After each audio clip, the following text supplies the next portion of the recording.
شروع اللہ کا نام لے کر جو بڑا مہربان نہایت رحم والا ہے۔ طٰہٰ، اے نبی صلی اللہ علیہ وآلہ وسلم، ہم نے تم پر قرآن اس لیے نازل نہیں کیا کہ تم مشقت میں پڑ جاؤ، مگر ہر اس شخص کی نصیحت کے لیے نازل کیا ہے جو خوف رکھتا ہے۔ یہ اس ذات کا اتارا ہوا ہے جس نے زمین اور اونچے اونچے آسمان بنائے، یعنی رحمان، جو عرش پر جلوہ افروز ہوا۔ جو کچھ آسمانوں میں ہے اور جو کچھ زمین میں ہے اور جو کچھ ان دونوں کے بیچ میں ہے اور جو کچھ مٹی کے نیچے ہے، سب اسی کا ہے۔ اور اگر تم پکار کر بات کہو تو کیا ہے، وہ تو آہستہ کہی ہوئی اور نہایت پوشیدہ بات تک کو جانتا ہے۔ اللہ وہ معبود برحق ہے کہ اس کے سوا کوئی معبود نہیں ہے، اس کے سب نام اچھے ہیں۔ اور کیا تمہیں موسیٰ کے حال کی خبر ملی ہے؟ جب انہوں نے آگ دیکھی تو اپنے گھر والوں سے کہا کہ تم یہاں ٹھہرو، میں نے آگ دیکھی ہے، میں وہاں جاتا ہوں، شاید اس میں سے میں تمہارے پاس انگارہ لاؤں یا آگ کے مقام سے اپنا رستہ معلوم کر سکوں۔ پھر جب وہ وہاں پہنچے تو آواز آئی کہ اے موسیٰ، میں تو تمہارا پروردگار ہوں، تو اپنے جوتے اتار دو، تم یہاں پاک میدان یعنی طویٰ میں ہو، اور میں نے تم کو منتخب کر لیا ہے، تو جو حکم دیا جائے اسے سنو۔ بے شک میں ہی اللہ ہوں، میرے سوا کوئی معبود نہیں، تو میری عبادت کیا کرو اور میری یاد کے لیے نماز پڑھا کرو۔ قیامت یقیناً آنے والی ہے، میں چاہتا ہوں کہ اس کے وقت کو پوشیدہ رکھوں تاکہ ہر شخص جو کوشش کرے اس کا بدلہ پائے۔ تو جو شخص اس پر ایمان نہیں رکھتا اور اپنی خواہش کے پیچھے چلتا ہے، کہیں تم کو اس کے یقین سے روک نہ دے، تو اس صورت میں تم ہلاک ہو جاؤ۔ اور اے موسیٰ، یہ تمہارے داہنے ہاتھ میں کیا ہے؟ انہوں نے کہا، یہ میری لاٹھی ہے، اس پر میں ٹیک لگاتا ہوں اور اس سے اپنی بکریوں کے لیے پتے جھاڑتا ہوں، اور اس میں میرے اور بھی کئی فائدے ہیں۔ فرمایا کہ موسیٰ اسے زمین پر ڈال دو، تو انہوں نے اس کو ڈال دیا اور وہ یکا یک سانپ بن کر دوڑنے لگا۔ فرمایا کہ اسے پکڑ لو اور ڈرنا مت، ہم اس کو ابھی اس کی پہلی حالت پر لوٹا دیں گے، اور اپنا ہاتھ اپنی بغل میں دبا لو کہ وہ کسی عیب و بیماری کے بغیر سفید چمکتا دمکتا نکلے گا۔ یہ دوسری نشانی ہے تاکہ ہم تمہیں اپنے بڑے بڑے نشانات دکھائیں۔ تم فرعون کے پاس جاؤ کہ وہ سرکش ہو رہا ہے۔ کہا، اے میرے پروردگار، اس کام کے لیے میرا سینہ کھول دے اور میرا کام آسان کر دے، اور میری زبان کی گرہ کھول دے تاکہ وہ میری بات سمجھ لیں، اور میرے گھر والوں میں سے ایک کو میرا وزیر یعنی مددگار مقرر فرما، یعنی میرے بھائی ہارون کو۔ اس سے میری کمر کو مضبوط کر اور اسے میرے کام میں شریک کر، تاکہ ہم تیری بہت سی تسبیح کریں اور تجھے کثرت سے یاد کریں۔ تو ہم کو ہر حال میں دیکھ رہا ہے۔ فرمایا، موسیٰ، تمہاری دعا قبول کی گئی، اور ہم نے تم پر ایک بار اور بھی احسان کیا تھا جب ہم نے تمہاری والدہ کو الہام کیا تھا جو تمہیں بتایا جاتا ہے۔ وہ یہ تھا کہ اسے یعنی موسیٰ کو صندوق میں رکھو، پھر اس صندوق کو دریا میں ڈال دو، تو دریا اس کو کنارے پر ڈال دے گا، اور میرا اور اس کا دشمن اسے اٹھا لے گا۔ اور موسیٰ، میں نے تم پر اپنی طرف سے محبت ڈال دی، اور اس لیے کہ تم میرے سامنے پرورش پاؤ۔ جب تمہاری بہن وہاں فرعون کے ہاں گئی اور کہنے لگی کہ میں تمہیں اس کا پتہ دوں جو اس کو پالے پوسے، تو اس طریق سے ہم نے تم کو تمہاری ماں کے پاس پہنچا دیا تاکہ ان کی آنکھیں ٹھنڈی ہوں اور وہ رنج نہ کریں۔ اور تم نے ایک شخص کو مار ڈالا تھا تو ہم نے تم کو غم سے نجات دی، اور ہم نے تمہاری کئی بار آزمائش کی، پھر تم کئی سال اہل مدین میں ٹھہرے رہے۔ پھر اے موسیٰ، تم ایک اندازے پر آ پہنچے، اور میں نے تم کو اپنے کام کے لیے بنایا ہے، تو تم اور تمہارا بھائی دونوں ہماری نشانیاں لے کر جاؤ، اور میری یاد میں سستی نہ کرنا۔ دونوں فرعون کے پاس جاؤ کہ وہ سرکش ہو رہا ہے، اور اس سے نرمی سے بات کرنا، شاید وہ غور کرے یا ڈر جائے۔ دونوں کہنے لگے کہ اے ہمارے پروردگار، ہمیں خوف ہے کہ وہ ہم پر زیادتی کرنے لگے یا زیادہ سرکش ہو جائے۔ اللہ نے فرمایا کہ ڈرو مت، میں تمہارے ساتھ ہوں کہ سنتا اور دیکھتا ہوں۔ اچھا، تو اس کے پاس جاؤ اور کہو کہ ہم آپ کے پروردگار کے بھیجے ہوئے ہیں، تو بنی اسرائیل کو ہمارے ساتھ جانے کی اجازت دیجیے اور انہیں عذاب نہ کیجیے۔ ہم آپ کے پاس آپ کے پروردگار کی طرف سے نشانی لے کر آئے ہیں، اور جو ہدایت کی بات مانے اس کو سلامتی ہو۔ ہماری طرف یہ وحی آئی ہے کہ جو جھٹلائے اور منہ پھیرے اس کے لیے عذاب تیار ہے۔ غرض موسیٰ اور ہارون فرعون کے پاس گئے، اس نے کہا کہ موسیٰ، تمہارا پروردگار کون ہے؟ کہا کہ ہمارا پروردگار وہ ہے جس نے ہر چیز کو اس کی شکل و صورت بخشی، پھر راہ دکھائی۔ کہا تو پہلی قوموں کا کیا حال ہوا؟ فرمایا کہ ان کا علم میرے پروردگار کو ہے جو کتاب میں لکھا ہوا ہے۔ میرا پروردگار نہ چوکتا ہے نہ بھولتا ہے۔ وہ وہی تو ہے جس نے تم لوگوں کے لیے زمین کو فرش بنایا اور اس میں تمہارے لیے رستے بنا دیے اور آسمان سے پانی برسایا، پھر اس سے مختلف نباتات پیدا کی کہ خود بھی کھاؤ اور اپنے مویشیوں کو بھی چراؤ۔ بے شک ان باتوں میں عقل والوں کے لیے بہت سی نشانیاں ہیں۔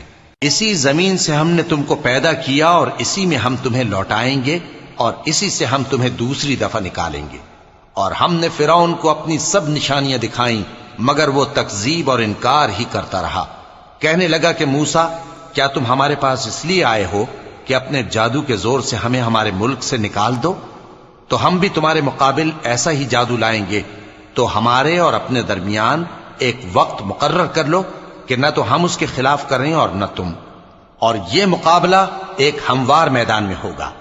موسیٰ نے کہا کہ آپ کے لیے یوم زینت کا وعدہ ہے، اور یہ کہ لوگ اس روز دن چڑھے اکٹھے ہو جائیں۔ تو فرعون لوٹ گیا اور اپنے سامان جمع کر کے پھر آیا۔ موسیٰ نے ان جادوگروں سے کہا کہ یہ تمہاری بربادی ہوگی، اللہ پر جھوٹ نہ باندھو، وہ تمہیں عذاب سے فنا کر دے گا، اور جس نے جھوٹ باندھا وہ نامراد رہا۔ تو وہ باہم اپنے معاملے میں جھگڑنے اور چپکے سرگوشی کرنے لگے۔ کہنے لگے یہ دونوں جادوگر ہیں، چاہتے ہیں کہ اپنے جادو کے زور سے تم کو تمہارے ملک سے نکال دیں اور تمہارے بہترین مذہب کو نابود کر دیں۔ تو تم جادو کا سامان اکٹھا کر لو اور پھر قطار باندھ کر آؤ۔ آج جو غالب رہا وہی کامیاب ہوا۔ جادوگر بولے کہ موسیٰ، یا تو تم اپنی چیز ڈالو یا ہم اپنی چیزیں پہلے ڈالتے ہیں۔ موسیٰ نے کہا بلکہ تم ہی پہلے ڈالو۔ جب انہوں نے چیزیں ڈالیں تو یکا یک ان کی رسیاں اور لاٹھیاں موسیٰ کے خیال میں ایسی آنے لگیں کہ وہ میدان میں ادھر ادھر دوڑ رہی ہیں۔ اس وقت موسیٰ نے اپنے دل میں خوف محسوس کیا۔ ہم نے کہا خوف نہ کرو، بلا شبہ تم ہی غالب رہو گے، اور جو چیز یعنی لاٹھی تمہارے داہنے ہاتھ میں ہے اسے ڈال دو کہ جو کچھ انہوں نے بنایا ہے اس کو وہ نگل جائے گی۔ جو کچھ انہوں نے بنایا ہے یہ تو جادوگروں کے ہتھ کنڈے ہیں، اور جادوگر جہاں بھی جائے کامیاب نہیں ہوگا۔ اس پر جادوگر سجدے میں گر پڑے، کہنے لگے کہ ہم موسیٰ اور ہارون کے پروردگار پر ایمان لائے۔ فرعون بولا کہ پیشتر اس کے کہ میں تمہیں اجازت دوں تم اس پر ایمان لے آئے؟ بے شک یہ تمہارا بڑا یعنی استاد ہے جس نے تم کو جادو سکھایا ہے، سو میں تمہارے ہاتھ اور پاؤں مخالف سمت سے کٹوا دوں گا اور تم کو کھجوروں کے تنوں پر سولی چڑھوا دوں گا، اور تم کو معلوم ہوگا کہ ہم میں سے کس کا عذاب زیادہ سخت اور دیر تک رہنے والا ہے۔ انہوں نے کہا کہ جو دلائل ہمارے پاس آ گئے ہیں ان پر اور جس نے ہم کو پیدا کیا ہے اس پر ہم آپ کو ہرگز ترجیح نہیں دیں گے، تو آپ کو جو حکم دینا ہو دے دیجئے، اور آپ جو حکم دے سکتے ہیں وہ صرف اسی دنیا کی زندگی میں دے سکتے ہیں۔ ہم تو اپنے پروردگار پر ایمان لے آئے تاکہ وہ ہمارے گناہوں کو معاف کرے، اور اسے بھی جو آپ نے ہم سے زبردستی جادو کرایا، اور اللہ سب سے اچھا ہے اور ہمیشہ باقی رہنے والا ہے۔ جو شخص اپنے پروردگار کے پاس گناہگار ہو کر آئے گا تو اس کے لیے جہنم ہے جس میں نہ وہ مرے گا نہ جیے گا، اور جو اس کے روبرو ایماندار ہو کر آئے گا اور عمل بھی نیک کیے ہوں گے تو ایسے لوگوں کے لیے اونچے اونچے درجے ہیں، یعنی ہمیشہ رہنے کے باغ جن کے نیچے نہریں بہ رہی ہیں، ہمیشہ ان میں رہیں گے، اور یہ اس شخص کا بدلہ ہے جو پاک ہوا۔ اور ہم نے موسیٰ کی طرف وہی بھیجی کہ ہمارے بندوں کو راتوں رات نکال لے جاؤ، پھر ان کے لیے سمندر میں لاٹھی مار کر خشک رستہ بنا دو، پھر تم کو نہ فرعون کے آ پکڑنے کا خوف ہوگا اور نہ غرق ہونے کا ڈر۔ پھر فرعون نے اپنے لشکروں کے ساتھ ان کا تعاقب کیا تو سمندر کی موجوں نے ان پر چڑھ کر انہیں ڈھانک لیا یعنی ڈبو دیا، اور فرعون نے اپنی قوم کو گمراہ کر دیا اور سیدھے رستے پر نہ ڈالا۔ اے آل یعقوب، ہم نے تم کو تمہارے دشمن سے نجات دی اور تورات دینے کے لیے تم سے کوہ طور کی داہنی جانب مقرر کی، اور تم پر من اور سلوہ نازل کیا، اور حکم دیا کہ جو پاکیزہ چیزیں ہم نے تم کو دی ہیں ان کو کھاؤ اور اس میں حد سے نہ نکلنا، ورنہ تم پر میرا غضب نازل ہوگا، اور جس پر میرا غضب نازل ہوا وہ ہلاک ہو گیا۔ اور جو توبہ کرے اور ایمان لائے اور عمل نیک کرے پھر سیدھے رستے چلے اس کو میں بخش دینے والا ہوں۔ اور اے موسیٰ، تم نے اپنی قوم سے آگے چلے آنے میں کیوں جلدی کی؟ کہا وہ میرے پیچھے آ رہے ہیں۔ اور اے میرے پروردگار، میں نے تیری طرف آنے کی جلدی اس لیے کی کہ تو خوش ہو جائے۔ فرمایا کہ ہم نے تمہاری قوم کو تمہارے بعد آزمائش میں ڈال دیا ہے، اور سامری نے ان کو بہکا دیا ہے۔ اور موسیٰ غصے اور غم کی حالت میں اپنی قوم کے پاس واپس آئے اور کہنے لگے کہ اے قوم، کیا تمہارے پروردگار نے تم سے اچھا وعدہ نہیں کیا تھا؟ کیا میری جدائی کی مدت تمہیں لمبی معلوم ہوئی، یا تم نے یہ چاہا کہ تم پر تمہارے پروردگار کی طرف سے غضب نازل ہو، اور اس لیے تم نے مجھ سے جو وعدہ کیا تھا اس کے خلاف کیا؟ وہ کہنے لگے کہ ہم نے اپنے اختیار سے آپ سے وعدہ خلافی نہیں کی، لیکن ہم ان لوگوں کے زیوروں کا بوجھ اٹھائے ہوئے تھے، پھر ہم نے اس کو آگ میں ڈال دیا، اور اسی طرح سامری نے ڈال دیا۔ تو اس نے ان کے لیے ایک بچڑا بنا دیا، یعنی ایک بے جان جسم جس میں گائے کسی آواز تھی۔ تو لوگ کہنے لگے کہ یہی تمہارا معبود ہے اور یہی موسیٰ کا معبود ہے، مگر وہ بھول گئے ہیں۔ تو کیا یہ لوگ نہیں دیکھتے کہ وہ ان کی کسی بات کا جواب نہیں دیتا، اور نہ ان کے نقصان اور نفع کا کچھ اختیار رکھتا ہے؟ اور ہارون نے ان سے پہلے ہی کہہ دیا تھا کہ لوگوں، اس کے ذریعے تمہیں فتنے میں ڈال دیا گیا ہے، اور تمہارا پروردگار تو رحمان ہی ہے، تو میری پیروی کرو اور میرا کہا مانو۔ وہ کہنے لگے کہ جب تک موسیٰ ہمارے پاس واپس نہ آئیں، ہم تو اس کی پوجا پر قائم رہیں گے۔ پھر موسیٰ نے ہارون سے کہا کہ اے ہارون، جب تم نے ان کو دیکھا تھا کہ گمراہ ہو گئے ہیں تو تم کو کس چیز نے روکا تھا؟ یعنی اس بات سے کہ تم میرے پیچھے چلے آؤ، بھلا تم نے میرے حکم کے خلاف کیوں کیا؟ کہنے لگے کہ اے ماں جائے، میری داڑھی اور سر کے بالوں کو نہ پکڑیے، میں تو اس سے ڈرا کہ آپ یہ نہ کہیں کہ تم نے بنی اسرائیل میں تفرقہ ڈال دیا اور میری بات کو ملحوظ نہ رکھا۔ موسیٰ نے فرمایا تو اے سامری، تیرا کیا حال ہے؟ اس نے کہا کہ میں نے ایسی چیز دیکھی جو اوروں نے نہیں دیکھی، تو میں نے فرشتے کے نقش پا سے مٹی کی ایک مٹھی بھر لی، پھر اس کو بچڑے کے جسم میں ڈال دیا، اور مجھے میرے جی نے اس کام کو اچھا بتایا۔ موسیٰ نے کہا جا، تجھ کو دنیا کی زندگی میں یہ سزا ہے کہ کہتا رہے کہ مجھ کو ہاتھ نہ لگانا، اور تیرے لیے ایک اور وعدہ ہے، یعنی عذاب کا جو تجھ سے ٹل نہ سکے گا، اور جس معبود کی پوجا پر تو جمع ہوا تھا اس کو دیکھ، ہم اسے جلا دیں گے، پھر اس کی راکھ کو اڑا کر دریا میں بکھیر دیں گے۔ تمہارا معبود تو اللہ ہی ہے، جس کے سوا کوئی معبود نہیں، اس کا علم ہر چیز پر محیط ہے۔ اس طرح ہم تم سے وہ حالات بیان کرتے ہیں جو گزر چکے ہیں، اور ہم نے تمہیں اپنے پاس سے نصیحت کی کتاب عطا فرمائی ہے۔ جو شخص اس سے منہ پھیرے گا وہ قیامت کے دن گناہ کا بوجھ اٹھائے گا۔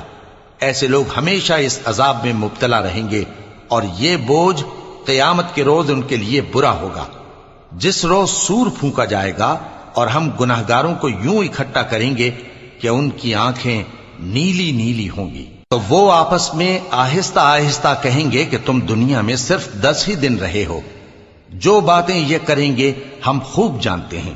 اس وقت ان میں سب سے اچھی راہ والا یعنی عاقل و ہوش مند کہے گا کہ نہیں، بلکہ صرف ایک ہی روز ٹھہرے ہو۔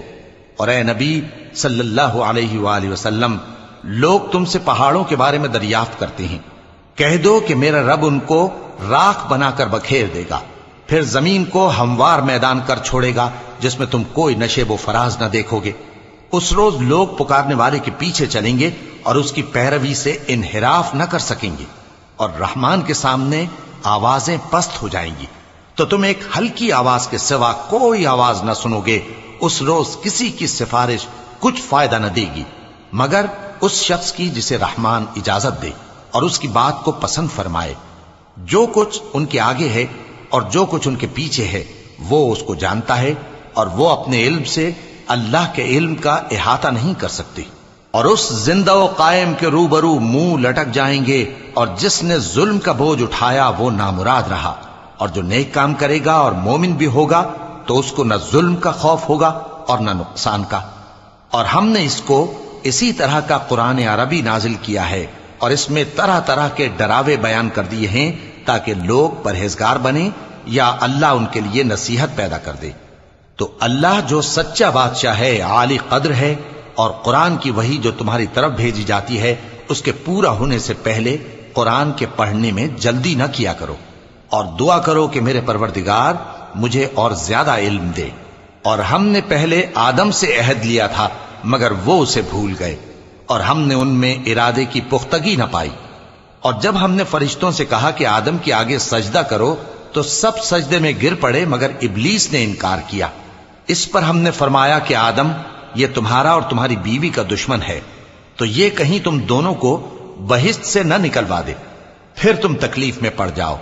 یہاں تم کو یہ آسائش ہے کہ نہ بھوکے رہو نہ ننگے، اور یہ کہ نہ پیاسے رہو اور نہ دھوپ کھاؤ۔ پھر شیطان نے ان کے دل میں وسوسہ ڈالا اور کہا کہ آدم، بھلا میں تم کو ایسا درخت بتاؤں جو ہمیشہ کی زندگی کا باعث ہو اور ایسی بادشاہت کہ کبھی زائل نہ ہو؟ سو دونوں نے اس درخت کا پھل کھا لیا تو ان پر ان کی شرم گاہیں ظاہر ہو گئیں، اور وہ اپنے اوپر بہشت کے پتے چپکانے لگے۔ اور آدم نے اپنے پروردگار کے حکم کے خلاف کیا تو وہ اپنے مقصد سے بے راہ ہو گئے۔ پھر ان کے پروردگار نے ان کو نوازا تو ان پر مہربانی سے توجہ فرمائی اور سیدھی راہ بتائی۔ فرمایا کہ تم دونوں یہاں سے نیچے اتر جاؤ، تم میں بعض کے دشمن ہوں گے، پھر اگر میری طرف سے تمہارے پاس ہدایت آئے تو جو شخص میری ہدایت کی پیروی کرے گا وہ نہ گمراہ ہوگا اور نہ تکلیف میں پڑے گا، اور جو میری نصیحت سے منہ پھیرے گا اس کی زندگی تنگ ہو جائے گی، اور قیامت کو ہم اسے اندھا کر کے اٹھائیں گے۔ وہ کہے گا کہ میرے پروردگار، تو نے مجھے اندھا کر کے کیوں اٹھایا؟ میں تو دیکھتا بھالتا تھا۔ اللہ فرمائے گا کہ ایسا ہی چاہیے تھا، تیرے پاس ہماری آیتیں آئیں تو تو نے ان کو بھلا دیا، اسی طرح آج ہم تجھ کو بھلا دیں گے۔ اور جو شخص حد سے نکل جائے اور اپنے پروردگار کی آیتوں پر ایمان نہ لائے، ہم اس کو ایسا ہی بدلہ دیتے ہیں، اور آخرت کا عذاب بہت سخت اور ہمیشہ باقی رہنے والا ہے۔ تو کیا یہ بات ان لوگوں کے لیے موجب ہدایت نہ ہوئی کہ ہم ان سے پہلے بہت سے فرقوں کو ہلاک کر چکے ہیں جن کے رہنے کے مقامات میں یہ چلتے پھرتے ہیں؟ عقل والوں کے لیے اس میں بہت سی نشانیاں ہیں۔ اور اگر ایک بات تمہارے پروردگار کی طرف سے پہلے صادر اور جزائے اعمال کے لیے ایک میعاد مقرر نہ ہو چکی ہوتی تو نزول عذاب لازم ہو جاتا۔ پس جو کچھ یہ بکواس کرتے ہیں اس پر صبر کرو، اور سورج کے نکلنے سے پہلے اور اس کے غروب ہونے سے پہلے اپنے پروردگار کی تسبیح و تحمید کیا کرو، اور رات کی کچھ گھڑیوں میں بھی اس کی تسبیح کیا کرو، اور دن کے مختلف اوقات یعنی دوپہر کے وقت بھی، تاکہ تم خوش ہو جاؤ۔ اور کئی طرح کے لوگوں کو جو ہم نے دنیا کی زندگی میں آرائش کی چیزوں سے نوازا ہے تاکہ ان کی آزمائش کریں، ان پر نگاہ نہ کرنا، اور تمہارے پروردگار کی عطا فرمائی ہوئی روزی بہت بہتر اور باقی رہنے والی ہے۔ اور اپنے گھر والوں کو نماز کا حکم کرو اور اس پر قائم رہو۔ ہم تم سے روزی کے خواستگار نہیں بلکہ تمہیں ہم روزی دیتے ہیں، اور نیک انجام اہل تقوی کا ہے۔ اور کہتے ہیں کہ یہ پیغمبر اپنے پروردگار کی طرف سے ہمارے پاس کوئی نشانی کیوں نہیں لائے؟ کیا ان کے پاس پہلی کتابوں کی نشانی نہیں آئی؟ اور اگر ہم ان کو پیغمبر کے بھیجنے سے پیشتر کسی عذاب سے ہلاک کر دیتے تو یہ کہتے کہ اے ہمارے پروردگار، تو نے ہماری طرف کوئی پیغمبر کیوں نہ بھیجا کہ ہم ذلیل اور رسوا ہونے سے پہلے تیرے احکام کی پیروی کرتے۔ کہہ دو کہ سب نتائج اعمال کے منتظر ہیں، سو تم بھی منتظر رہو، ان قریب تم کو معلوم ہو جائے گا کہ دین کے سیدھے رستے پر چلنے والے کون ہیں اور جنت کی طرف راہ پانے والے کون ہیں، ہم یا تم۔